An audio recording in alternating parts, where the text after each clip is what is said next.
आप देख रहे हैं योर मनी। आपके तमाम क्वेश्चंस, फिर चाहे वो निवेश की बात हो, पोर्टफोलियो क्रिएशन से रिलेटेड आपके सवाल हो या एग्जिस्टिंग पोर्टफोलियो पर हमारे एक्सपर्ट के एडवाइस ही क्यों ना हो, सब इस शो में आकर आप पूछ सकते हैं हमारे एक्सपर्ट से। तरीका बेहद आसान है शो में शामिल होने का। आप व्हाट्सएप के थ्रू अपने सवाल भेज सकते हैं। 7045220000 हमारा व्हाट्सएप नंबर है। ईमेल कर सकते हैं yourmoney@nw18.com पर। साथ ही आप फेसबुक, ट्विटर पर इस शो को लाइव भी देख सकते हैं और अपने क्वेश्चंस भी पूछ सकते हैं। #AskAwaz योर मनी लिखकर अपने सवाल आप हमें लिख भेजिए। आज आपकी सभी क्वेरीज को आंसर करने के लिए certified financial planner Poonam Rungta हमारे साथ मौजूद है। पूनम जी नमस्कार, स्वागत है आपका। और क्वेरीज लेंगे, लेकिन उससे पहले एक बहुत ही इंपॉर्टेंट और बहुत ही इंटरेस्टिंग टॉपिक पर चर्चा करेंगे, और वो है कि अपने बच्चों को कैसे सिखाएं कि वो अभी से फाइनेंशियल अवेयरनेस अपने अंदर लेकर आए, पैसे के मैनेजमेंट को समझे, फिर चाहे वो छोटी पॉकेट मनी क्यों ना हो। तो क्या है वो बेहतरीन तरीके जिसके जरिए सभी व्यूअर्स, सभी पेरेंट्स अपने बच्चों को इम्पोर्टेंस सिखा सकते हैं मनी की, साथ ही मनी को कैसे मैनेज करना चाहिए ये गुर सिखा सकते हैं। ये बहुत अच्छा एक तरीका है जिससे हम बचपन से ही अगर बच्चों में फाइनेंशियल अवेयरनेस की बीज डाल दें तो वो बहुत बाद में फल देगा। क्योंकि जो फिलहाल हमें कमी दिख रही है हमारी पॉपुलेशन में, वो लैक ऑफ फाइनेंशियल अवेयरनेस की है। तो बचपन से ही अगर बच्चों में ये आदत डाली जाए और पैसे की इम्पोर्टेंस बताई जाए तो आगे चल के उन्हें बहुत फायदा होगा। अब कितना जल्दी शुरुआत की जाए, सबसे पहले तो ये सवाल है।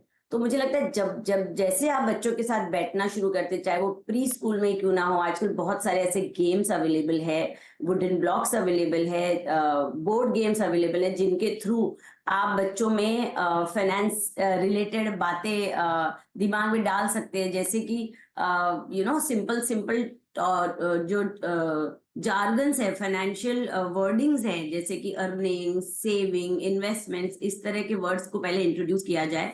उसके बाद बच्चा जैसे जैसे बड़ा होता है वैसे धीरे धीरे उसको जैसे आपने भी बताया, पॉकेट मनी देना सबसे बेहतरीन तरीका है बच्चों के अंदर फाइनेंशियल अवेयरनेस जगाने का।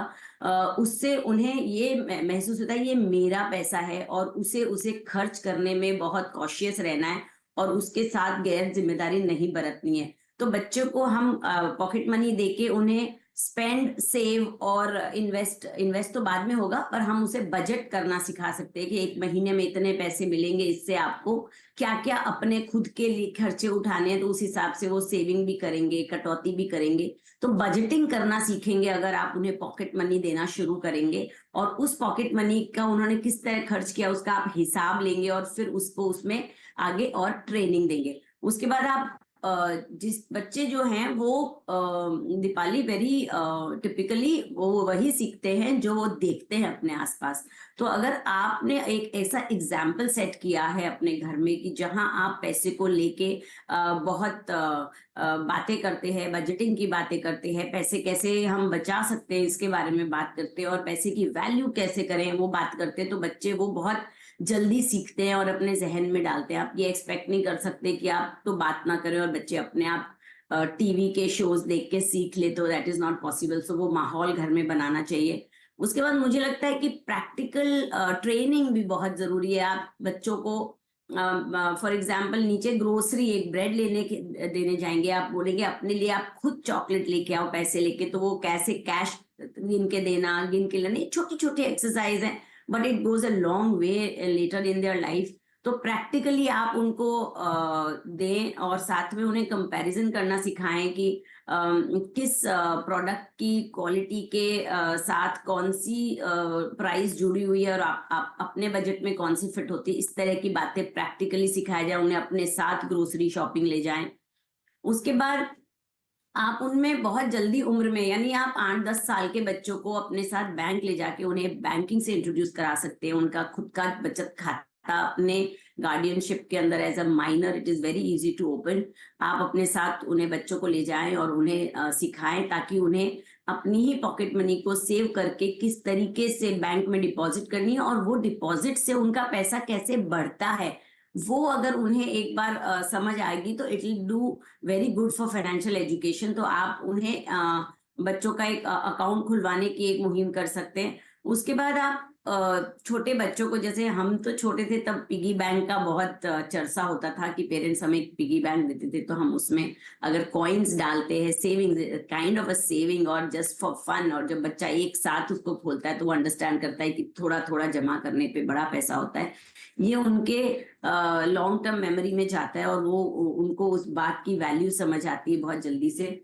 दूसरा, बच्चों को आप सेल्स और डिस्काउंट के महत्व भी बता सकते हैं जैसे जैसे वो बड़े होते हैं। हालांकि हर टिप्स जो बताई जा रही है यहाँ पे वो depending on the child's age अलग अलग हो सकती है, but these are the various methods. हम बच्चों को इन सब चीजों से दूर रख के, क्योंकि आजकल ऑनलाइन शॉपिंग है, उसमें भी बहुत फ्लैश सेल्स आते हैं, children are very much pro with online shopping, तो डिस्काउंट्स और सेल का वेट करते हुए आप किस तरीके से पैसे बचा सकते हैं, फेस्टिवल डिस्काउंट्स का कैसे उपयोग ले सकते हैं, इस तरह की बातें अगर बच्चों को समझ आएगी तो आगे चल के भी वो यूज लेंगे। उसके बाद बच्चों को हम छोटे छोटे गोल्स दे सकते हैं दीपाली, जैसे फॉर एग्जाम्पल उनका खुद का बर्थडे है तो उन्हें कुछ चीज चाहिए, तो उन्हें हम ये गोल दे सकते हैं कि आप अपने बर्थडे तक ये पैसे बचा के ले लें, या आपके पेरेंट्स के एनिवर्सरी पे आप कुछ गिफ्ट करना चाहते हो तो पहले से आप उसे बचाएं, या कोई दोस्त के साथ जाना है या कोई ट्रिप पे जाना है, स्कूल ट्रिप्स पे जाना है, या कोई पर्टिकुलर चॉकलेट खानी है, तो ये सब गोल उन्हें हम इनकलकेट कर सकते हैं कि आप अपने खुद के पैसे बचाएं, और फिर जब वो बचत कर लें और उसे अचीव कर लें तो उन्हें रिवॉर्ड जरूर दें, उनका प्रोत्साहन बढ़ाएं, उन्हें एनकरेज करें, और इस तरीके से छोटी छोटी चीजें करके आप उनके वांट्स और नीड्स में फर्क उन्हें समझाएं। आजकल हमने देखा है कि पेरेंट्स आर वेरी मच, एक ही बच्चा होता है, वर्किंग पेरेंट्स होते हैं, तो बच्चे जो भी मांगते हैं उन्हें झट से उन्हें लाके दे देते हैं, चाहे उन्हें वो जरूरत की हो या ना हो।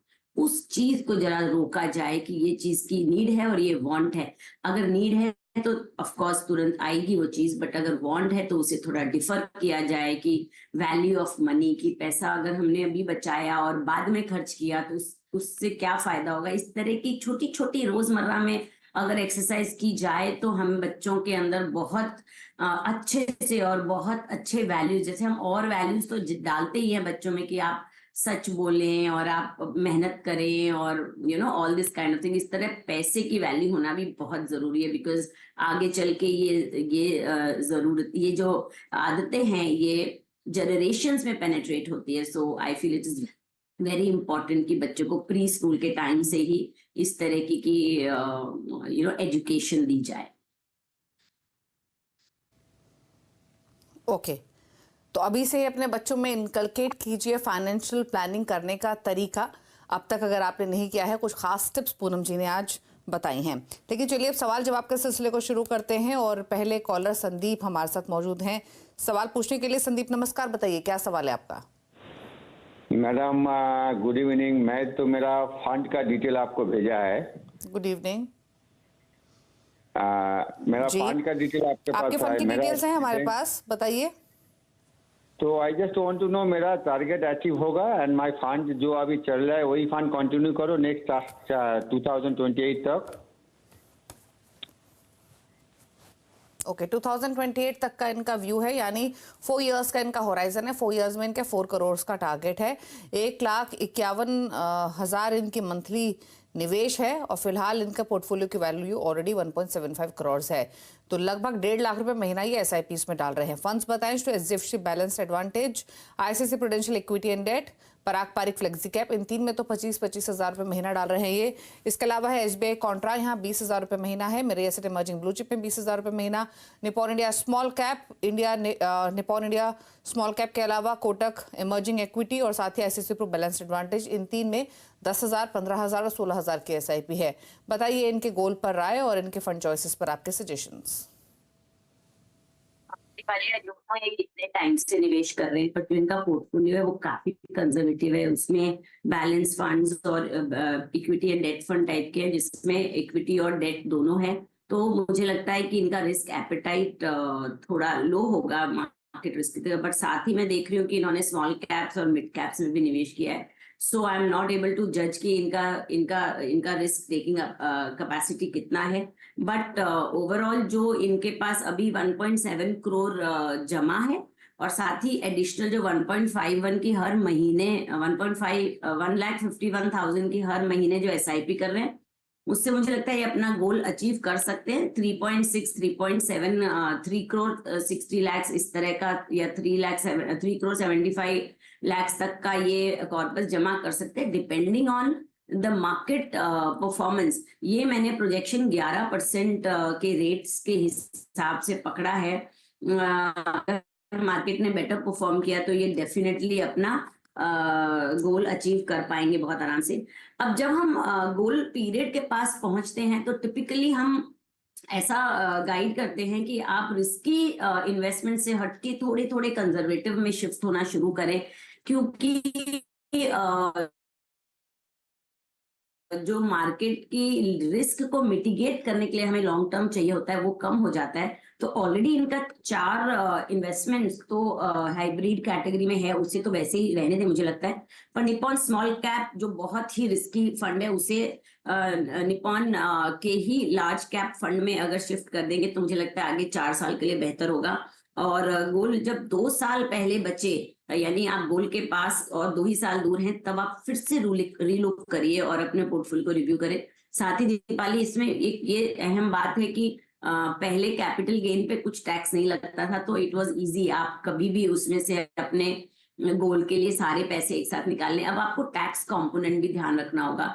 आप जो भी गेन कमाएंगे उस पे 10% आपका capital, long term capital gain भी लगेगा, जो भी गेन होगा। तो इसलिए आप ये कोशिश करें कि सालाना वो पैसे विड्रॉ करें, ताकि 1 लाख तक के गेन पे तो आपको कोई टैक्स नहीं लगेगा और उसके बाद 10% लगेंगे। तो जो भी टैक्स बचा पाए उसकी प्लानिंग थोड़ी देख समझ के ठीक से करें।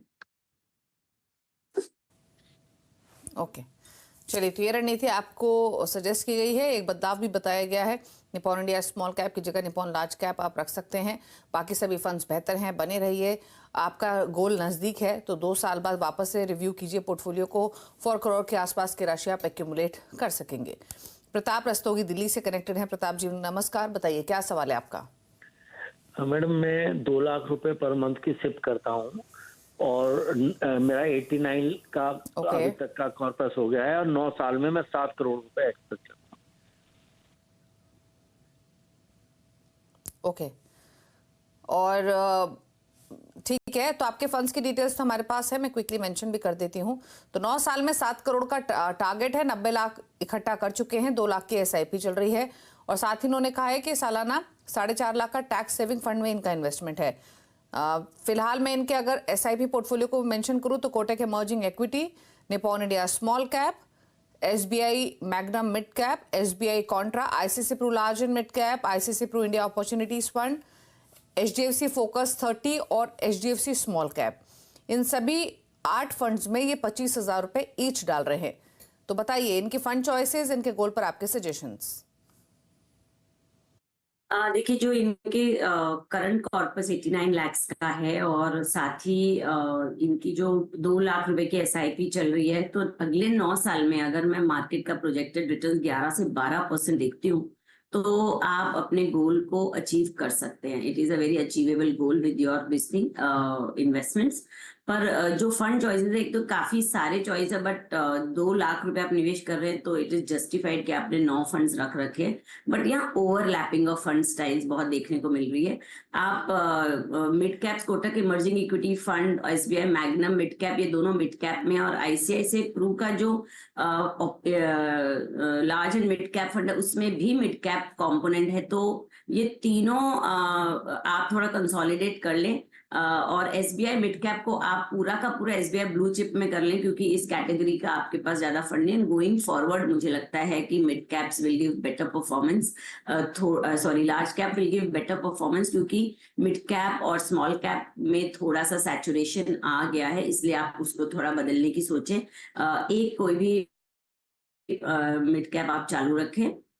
उसके बाद जो स्मॉल कैप है वो भी काफी अग्रेसिव कैटेगरी है। जैसे अभी हमने बात की कि जैसे जैसे गोल पास आता है तो आपको थोड़ा अग्रेसिव से कंजर्वेटिव में शिफ्ट होना चाहिए। तो आप एचडीएफसी स्मॉल कैप को शिफ्ट करके पारंपरिक फ्लेक्सी कैप में शिफ्ट कर दें और जो निपॉन इंडिया स्मॉल कैप है उसको आप चालू रखें।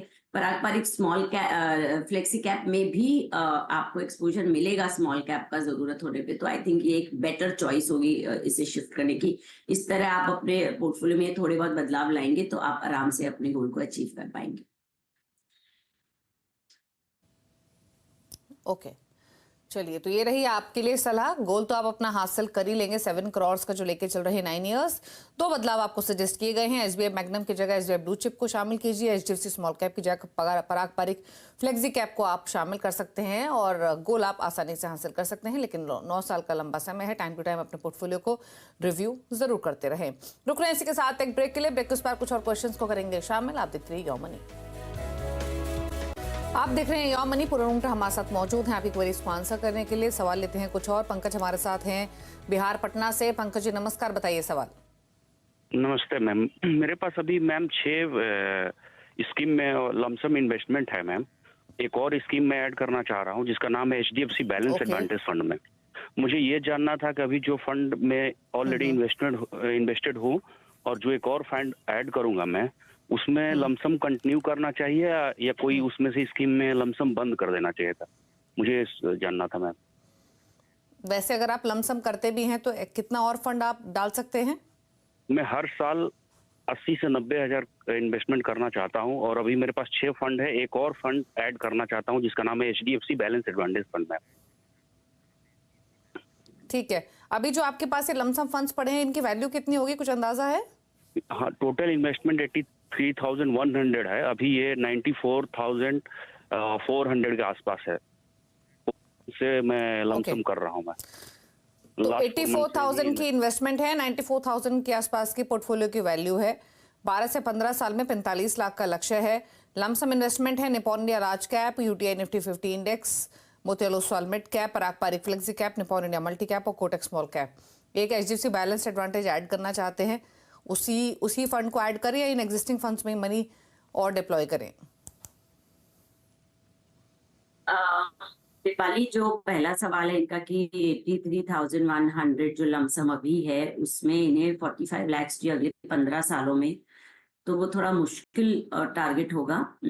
आप अगर मार्केट के रिटर्न्स को 12% से भी करते हैं तो इस लमसम के साथ आप 83,000 से आप 5 से 6 लाख रुपए जमा कर पाएंगे। और अगर 15% मार्केट का रिटर्न समझते हैं तो 7.5 लाख रुपए ये जमा कर पाएंगे। तो टारगेट अचीव करने के लिए इन्हें, जैसे इन्होंने अभी बताया, या तो ये साल दर साल लमसम निवेश करते रहें 80 से 90 हजार का, या फिर एक एसआईपी भी शुरू कर सकते 6-7 हजार के आसपास की, जिससे ये अपने गोल ऑफ 45 लाख को बहुत आराम से पा सकते हैं। अब रहा सवाल इनके एचडीएफसी बैलेंस एडवांटेज में एक्सपोजर लेने का, तो अगर इनका रिस्क एपेटाइट कम है और ये मार्केट में कंजर्वेटिव रहना चाहते हैं तो आप बिल्कुल ये फंड ले लें। ये बहुत ही बेहतरीन कैटेगरी का फंड है, हाइब्रिड कैटेगरी का फंड है। और अगर आप थोड़ा अग्रेसिव प्ले कर सकते हैं, मैं अग्रेसिव इसलिए आपको सलाह दूंगी क्योंकि आपका जो टाइम होराइजन है वो 15 साल का है। 15 ईयर्स में मार्केट में जो सबसे ज्यादा अग्रेसिव कैटेगरी है वो भी उसकी रिस्क भी मिटिगेट हो जाती है। तो मुझे लगता है कि आप नया फंड ना शुरू करके, जैसे कोटक स्मॉल कैप में बाकी फंड्स के कंपैरिजन में बहुत कम निवेश है, सिर्फ 5,600 है, आप उसमें निवेश करें। थोड़ा निपॉन मल्टी कैप में बढ़ाएं और इन्हीं फंड्स में ही भी अगर आप बढ़ाते रहेंगे तो आपको अच्छा फायदा होगा आगे चल के। और जब भी आपके पास पैसा एक्स्ट्रा हो, थोड़ा बहुत भी, बिकॉज आपको पता होना चाहिए कि महज 5,000 रुपए भी अगर आपके पास एक साथ एक मुश्त जमा हुए तो आप टॉपअप कर सकते हैं जब चाहे तब। डोंट वेट कि वो पूरा लमसम मेरे पास इकट्ठा हो तब मैं करूं। तो इस तरीके की स्ट्रैटेजी करके आप आराम से अपने गोल को अचीव कर सकते हैं। तो यानी जैसे ये बोल रहे हैं कि हर साल 80-85 हजार का एडिशनल लमसम डिप्लॉय करेंगे, तो ये इन्हीं 3 फंड्स जिनका आपने नाम लिया, पारंपरिक flexi cap, Nippon India multi cap, Kotak small cap, इन्हीं में पूनम जी इंक्रीज करें एलोकेशन? डेफिनेटली इन्हीं में ही, चाहे तो एसआईपी भी शुरू कर दें और इन्हीं में पैसा आप डिप्लॉय करें। और फंड्स इंक्लूड करने की मुझे कोई जरूरत खास लग नहीं रही, और हो सके तो एसआईपी के जरिए करें ताकि मार्केट की कंपाउंडिंग और एवरेजिंग की बेहतर ये बेनिफिट्स उठा पाए। तो पारंपरिक flexi cap, Nippon India multi cap, Kotak small cap, कोशिश कीजिए आप एसआईपी करें लमसम की जगह। नहीं कर सकते हैं तो लमसम भी इन्हीं में ज़्यादा डिप्लॉय करने की ज़रूरत है आपको अपने गोल को हासिल करने के लिए। चलिए पूनम जी, आपके टॉप 4 फंड्स कौन से हैं? देखिए, जैसे मैं हमेशा कहती हूँ कि टॉप 4 फंड्स मेरे कुछ भी होंगे, मगर आपने उसको एज अ जनरल राय नहीं मानना है। आपकी एज और आपका प्रोफाइल और आपके गोल्स के साथ मैच करना है। बट एक डाइवर्सिफाइड पोर्टफोलियो के लिए मुझे लगता है ICICI blue chip fund, कॉनका small cap fund, Kotak emerging equity fund और पराग पारिक फ्लेक्सी कैप, ये 4 फंड्स अगर आपने अपने पोर्टफोलियो में रखे तो प्रॉपर्ली डाइवर्सिफिकेशन के साथ आपको लॉन्ग टर्म में बहुत अच्छे रिटर्न्स। ओके, तो ICICI blue chip, quant small cap, Kotak emerging equity और पराग पारिक फ्लेक्सी कैप, ये है पूनम जी की चॉइसेस जिनमें आप इन्वेस्टमेंट्स कर सकते हैं। लेकिन ये एक कंबाइंड पोर्टफोलियो है जिसको आप कंसिडर कर सकते हैं।